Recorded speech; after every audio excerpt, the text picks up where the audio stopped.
Donald Trump has claimed that the mass shooting that took place in a church in Texas on Sunday was caused by a mental health problem and that gun laws in the United States are not to blame.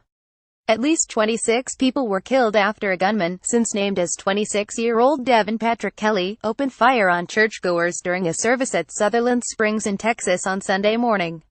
The victims ranged in age from 5 to 72 and included the 14-year-old daughter of the church's pastor, who, along with his wife, was traveling out of the state when the shooting occurred.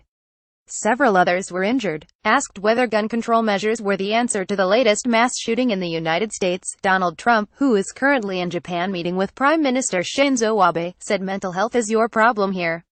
Based on preliminary reports, this was a very deranged individual, a lot of problems over a long period of time.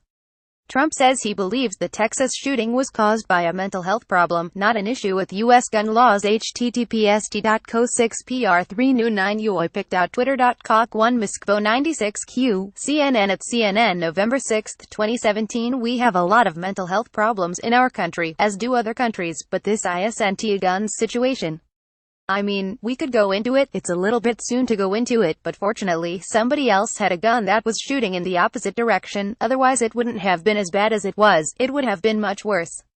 But this is a mental health problem at the highest level. It's a very, very sad event. These are great people. It's a very, very sad event, but this is how I view it.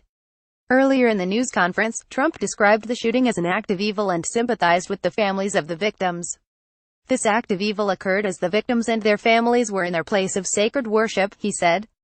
We cannot put into words the pain and grief we all feel, and we cannot begin to imagine the suffering of those who lost the ones they love.